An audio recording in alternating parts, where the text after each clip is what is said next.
మగాళ్ళు బాధపడకండి, అందరిలాగే మగవాళ్ల కోసము ఒక రోజు. పూర్తి వివరాలకు చదవండి రేపటి సాక్షి హైదరాబాద్ ఎడిషన్.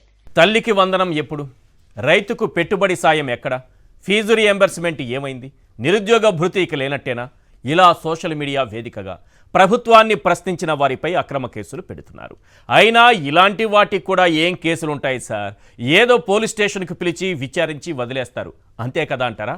కానే కాదు. ఇలా ప్రశ్నించిన వాళ్ళు వ్యవస్థీకృత నేరాలకు పాల్పడుతున్నవారట. ఇలాంటి వాళ్లను అరబ్ దేశాలలో అయితే నడి రోడ్డుపై రాళ్లతో కొట్టి చంపేస్తారట. కానీ మనసున్న ప్రభుత్వం కదా, ఇది మంచి ప్రభుత్వం కదా, ఇంటింటికి అలానే స్టిక్కర్లు అంటించారు కదా, పాంప్లెట్లు కూడా పంచారు కదా. కాబట్టి ఏదో రాళ్లతో కొట్టి చంపకుండా BNS 111 కింద కేసు పెడుతున్నారు. అదేంటి సార్? ప్రభుత్వాన్ని ప్రశ్నించిన వారిపై ఇలాంటి కేసులు కూడా పెడతారా అని చంద్రబాబుకు ఓటేసిన మొహంతో అమాయకంగా అడక్కండి, కేసులు పెడుతున్నారు.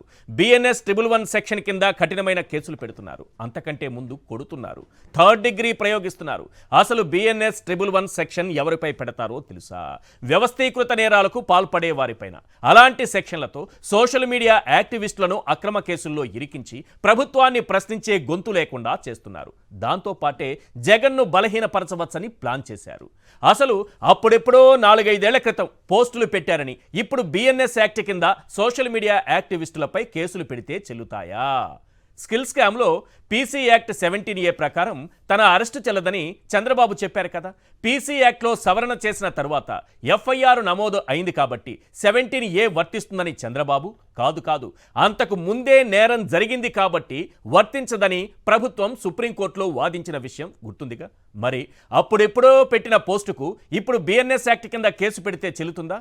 బాబుకో న్యాయం, సామాన్యుడికి మరో న్యాయమా అని కూటమికి ఓటేసిన మొహంతో క్వశ్చన్ మార్క్ ఫేస్ పెట్టి అడక్కండి. అధికారం తన చేతిలో ఉంటే చట్టం తన ఇంటి ముందు కాపలా కాస్తుందనేది చంద్రబాబు సిద్ధాంతం. అన్ని వ్యవస్థలను అడ్డదిడ్డంగా వాడేసిన ఆయన ఇప్పుడు పోలీసు వ్యవస్థను కూడా అలానే వాడుతున్నారు. అసలు వ్యవస్థీకృత నేరం అంటే ఏంటో తెలుసా? ఐటీడీపీ చేస్తోందే అది వ్యవస్థీకృత నేరం. మరి దానికి శిక్ష లేదా అని టీడీపీకి ఓటేసిన మొహంతో అమాయకంగా అడక్కండి. ఆ ఐటీడీపీ చేస్తున్న అరాచకాలంటే ఓ 10 పాయింట్లలో వినిపిస్తాం. అది వ్యవస్థీకృత నేరం చేస్తోందో లేదో మీరే తీర్పు చెప్పండి. శిక్ష కావాలంటే ప్రజా కోర్టులో వేద్దాం. Point number 1, Babu Lokesh direction yellow media screen ప్లేతో సోషల్ మీడియాలో నీచమైన పోస్టులు పెడుతోంది ఈ ఐటీడీపీనే. పాయింట్ నెంబర్ 2, లక్షల్లో జీతాలిస్తూ ఒక్కొక్కరి పేరు మీద 15 నుంచి 20 ఫేక్ అకౌంట్లు క్రియేట్ చేస్తూ సోషల్ సైకోలను తయారు చేస్తోంది ఈ ఐటీడీపీనే.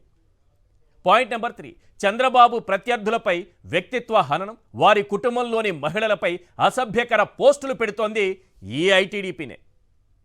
పాయింట్ నెంబర్ 4, నాడు షర్మిల సునీత టార్గెట్గా అత్యంత జుగుప్సాకరమైన పోస్టులు పెట్టి దాన్ని వర్రా రవీందర్ రెడ్డిపైకి నెట్టేసింది ఈ ఐటీడీపీనే. పాయింట్ నెంబర్ 5, తెనాలికి చెందిన గీతాంజలి అనే వివాహితపై దారుణమైన ట్రోలింగ్తో వెంటాడి వేధించి ఆమె ఆత్మహత్యకు పాల్పడేలా చేసింది ఈ ఐటీడీపీనే.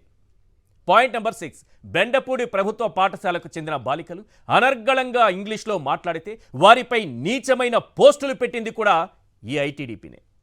పాయింట్ నెంబర్ 7, మాజీ ఎమ్మెల్సీ విశ్లేషకులు ప్రొఫెసర్ K నాగేశ్వర్ పైన సోషల్ మీడియాలో బూతు పోస్టులు పెట్టి రాక్షసానందం పొందింది ఈ ఐటీడీపీనే. పాయింట్ నెంబర్ 8, ఫేక్ అకౌంట్లతో రెడ్డి ట్యాగులు తగిలించుకొని నీచమైన పోస్టులు పెడుతూ వైఎస్ఆర్సీపీ సోషల్ మీడియాపైకి నెట్టేస్తోంది ఈ ఐటీడీపీనే. పాయింట్ నెంబర్ 9, రాజకీయ నేతలు, విశ్లేషకులు, మహిళలు అని తేడా లేకుండా టీడీపీ తప్పులను ఎత్తిచూపే వారిపై పచ్చిబూతులతో రెచ్చిపోయేది ఈ ఐటీడీపీనే. పాయింట్ నెంబర్ 10, టీడీపీ ఫేక్ ఫ్యాక్టరీలో పేటీఎం బ్యాచ్లను పెంచి పోషించి వారిని సోషల్ టెర్రరిస్టులుగా మార్చి ఆర్గనైజ్డ్ క్రైమ్స్కు పాల్పడుతోంది ఈ ఐటీడీపీనే. ఇప్పుడు చెప్పండి, ఐటీడీపీ చేస్తున్నటువంటి అరాచకాలకు శిక్ష ఉందా లేదా? ఒకవైపే చూస్తున్నటువంటి పోలీసులు రెండో వైపు చూస్తారా చూడరా?